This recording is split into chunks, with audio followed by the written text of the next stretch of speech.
Picture करो नोड.जेएस को coding की दुनिया का सुपर हीरो जो एक जावास्क्रिप्ट का केप पहन के तुम्हारे वेबसाइट्स के इविल बग्स से लड़ रहा है। ये डेवलपर्स के लिए बैटमैन की तरह है, लेकिन यहाँ पर बैट सिग्नल की जगह नाइट स्काई में एक जावास्क्रिप्ट का लोगो चमक रहा है।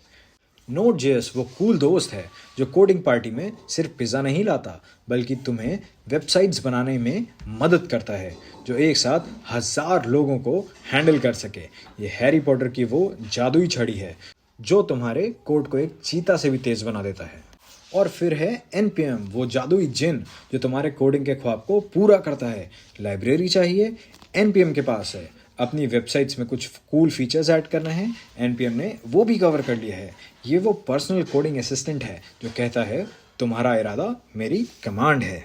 नोड.जेएस एक event driven non blocking IO model पर बना हुआ सुपर हीरो है। इसका मतलब है कि ये काम करते करते एक साथ बहुत सारे टास्क को हैंडल कर सकता है बिना किसी रुकावट के, जैसे कि एक मैजिशियन अपने ट्रिक्स करता है बिना किसी रुकावट के। इसके कोर मॉड्यूल्स जैसे कि FS, HTTP और पाथ वो टूल्स हैं जो नोड.जेएस को और भी पावरफुल बनाते हैं। FS यानी फाइल सिस्टम, फाइल और डायरेक्टरी के साथ काम करने में मदद करता है।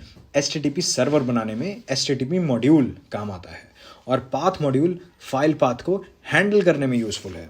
तो कोडिंग के दुनिया में नोड.जेएस वो रॉकस्टार है, वो सुपर हीरो है और वो जादुई जिन, सब कुछ एक साथ है।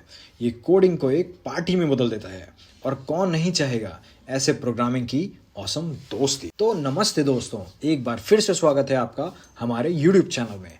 आज हम नोड.जेएस के कुछ कोर कंसेप्ट सीखेंगे जहां उसकी तेज और एफिशिएंट स्पीड का राज छुपा हुआ है।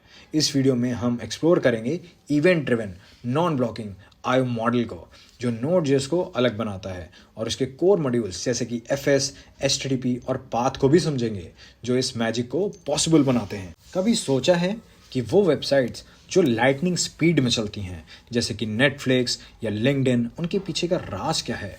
आंसर है नोड.जेएस। इसमें है कुछ ऐसा मैजिक जो उसे इतना फास्ट बनाता है।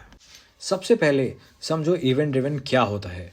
इमेजिन करो एक पार्टी जिसमें हर कोई अपने काम में बिजी है, बट जब केक का टाइम आता है सब केक के पास चले जाते हैं। यही है इवेंट ड्रिवन मॉडल। जब हम नॉन ब्लॉकिंग IO की बात करते हैं तो इसका मतलब है कि हमें किसी भी काम के लिए इंतज़ार नहीं करना पड़ता।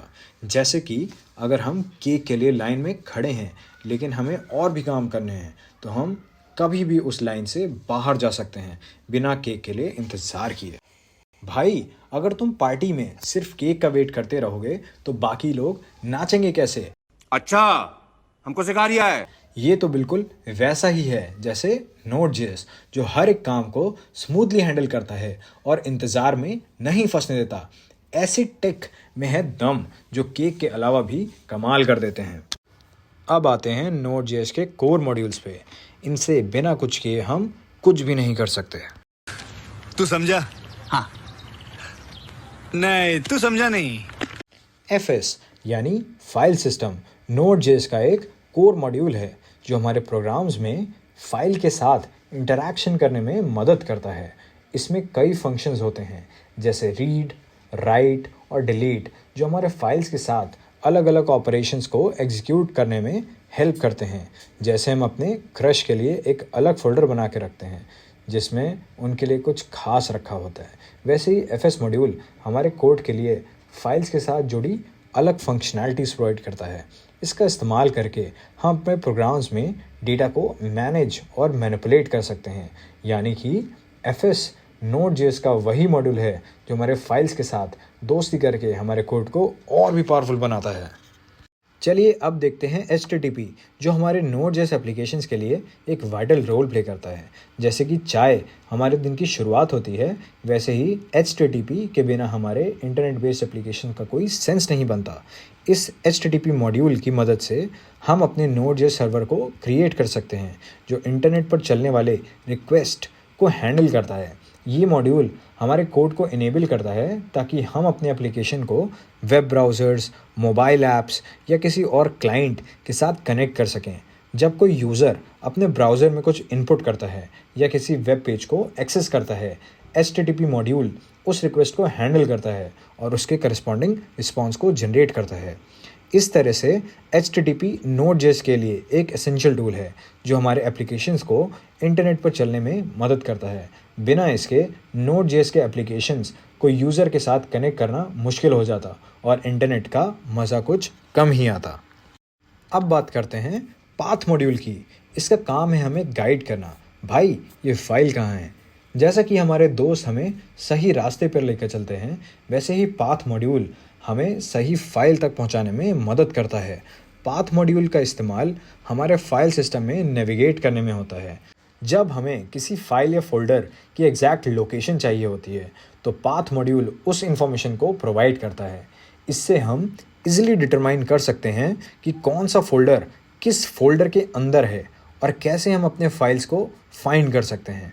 तो पाथ हमारे एप्लीकेशंस के लिए नेविगेशन एक्सपर्ट है जो हमें सही डायरेक्शन में लीड करता है ताकि हम अपने फाइल्स को एफिशिएंटली मैनेज कर सकें। इसके बिना फाइल लोकेशंस को ट्रैक करना और उन्हें सही से यूज़ कर पाना थोड़ा चैलेंजिंग हो जाता।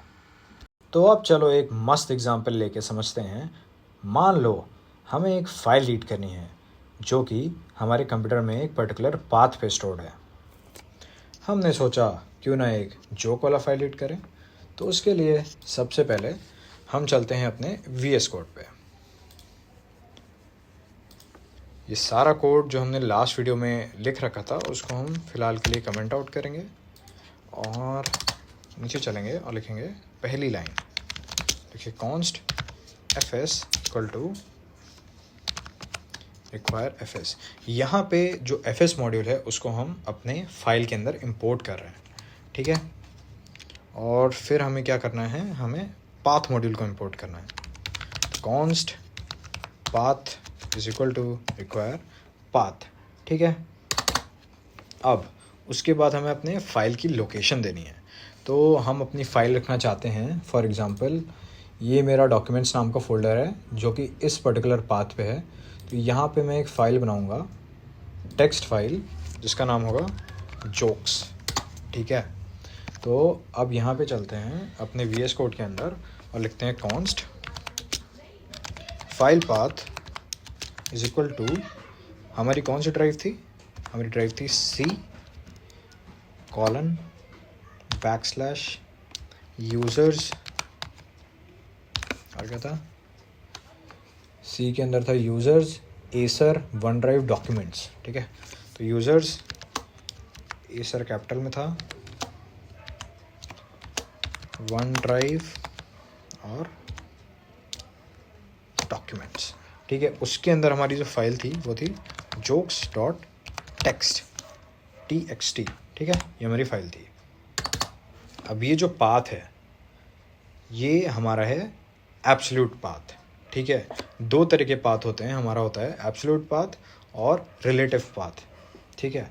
तो एब्सोल्यूट पाथ जो होता है उसका इस्तेमाल हम तब करते हैं जब फाइल या डायरेक्टरी हम अपने प्रोजेक्ट के अंदर ही रेफ़र करना चाहते हैं, और एब्सोल्यूट पाथ का इस्तेमाल हम तब करते हैं जब किसी फाइल या डायरेक्टरी का एग्जैक्ट लोकेशन हम स्पेसिफाई करते हैं, ठीक है। तो ये हमारा हो गया फाइल पाथ और हम लिखते हैं const, क्योंकि ये एब्सोल्यूट पाथ है तो absolute path is equal to path जो कि हमारा मॉड्यूल हमने इंपोर्ट किया था, ठीक है। उसकी रेफरेंस लेके हम एक मेथड को कॉल करेंगे जो कि है रिजॉल्व, ठीक है। उसके अंदर अपना हम दे देंगे अपना फाइल पाथ, ठीक है। ये हमारा एब्सोल्यूट पाथ तैयार है। अब हमें बस अपना fs मॉड्यूल को कॉल करना है, उसका एक फंक्शन रीड फाइल उसको कॉल करना है, उसमें पाथ प्रोवाइड कर देना है बस, ठीक है। तो हम देखते हैं fs जो कि हमारा मॉड्यूल है उसके अंदर हमें एक फंक्शन मिलता है रीड फाइल नाम का, ठीक है। उसके अंदर हमने ये एब्सोल्यूट पाथ को प्रोवाइड करना है। उसके बाद हम लिखेंगे tf8 और फिर कॉमा लगा के अपना कॉल बैक लिख देंगे, ठीक है। ये कॉल बैक के अंदर जो भी हम इस फाइल के साथ करना चाहते हैं वो हम कर सकते हैं, कोई भी ऑपरेशन कर सकते हैं। तो फ़िलहाल के लिए हम बस इसको रीड करना चाहते हैं। अगर कोई एरर आती है तो कंसोल डॉट एरर यहाँ लिख देंगे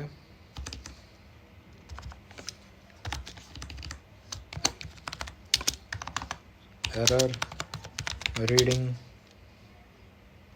द फाइल, ठीक है। उसके बाद हम इसको रिटर्न कर देंगे। अगर कोई एरर आती है तो बस हम ये कंसोल करा के रिटर्न कर देंगे, अदरवाइज़ कंसोल लॉक करेंगे और लिखेंगे फाइल कंटेंट हमारा डेटा, ठीक है। तो कोड हमारा तैयार है। अब बस हमें एक फ़ाइल बनानी है जो कि इस पाथ पे होगी। तो हम चलते हैं वापस से अपने डायरेक्टरी के अंदर, और ये फ़ाइल मैंने आई थिंक ऑलरेडी बना रखी है यहाँ पे। तो इसको अभी मैंने बनाई है शायद, ठीक है। तो इसके अंदर मैं कुछ लिख देता हूँ, एक जोक ही लिख लेते हैं, ठीक है। तो एक जोक मेरे दिमाग में आ रहा है कि वेयर डिड द सॉफ्टवेयर गो। चलो बताओ कहाँ गया था वो। तो he probably ran somewhere.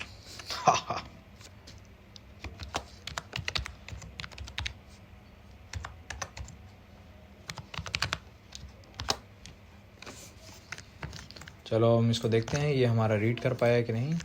तो हम इसको सेव करते हैं और यहाँ पे आते हैं, इसको पहले क्लियर करेंगे कंसोल को, और अब हम लिखेंगे नोड सर्वर डॉट जेएस।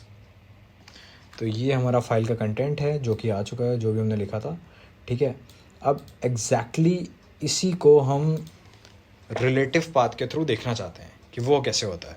तो एब्सोल्यूट पाथ मतलब अगर हमारे डायरेक्टरी के बाहर कहीं किसी पाथ पे हमने फाइल को स्टोर कर रखा है और उसको हम रीड करना चाहते हैं, ठीक है, वो है। और रिलेटिव पाथ वो है अगर हम अपने प्रोजेक्ट, ठीक है, या वर्किंग डायरेक्टरी के अंदर ही हम उसको रीड करना चाहते हैं। तो हम यहाँ पे ही वर्किंग डायरेक्टरी के अंदर या अपने प्रोजेक्ट के अंदर एक फ़ाइल बना लेते हैं जोक्स नाम से, ठीक है।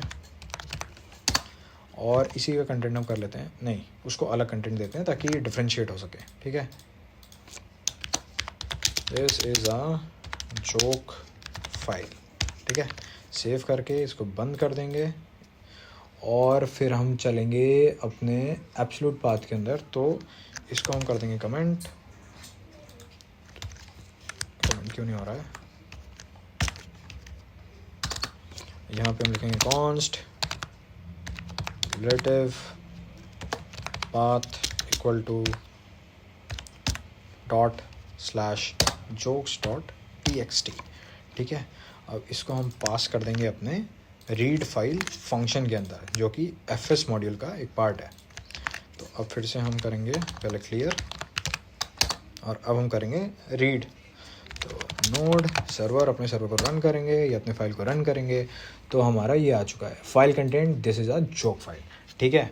तो हमारा ये काम हो चुका है कंप्लीट।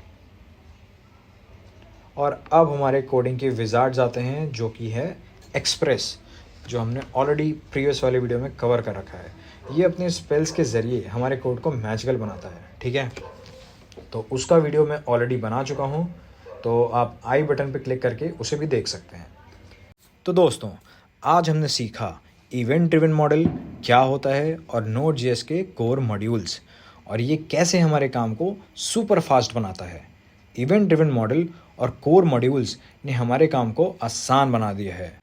अब आप भी ट्राई करो और देखो क्या कमाल करता है ये। अगर वीडियो पसंद आया हो तो लाइक करो, शेयर करो और हाँ, सब्सक्राइब करना मत भूलना। हम मिलेंगे नेक्स्ट वीडियो में, तब तक के लिए हैप्पी कोडिंग।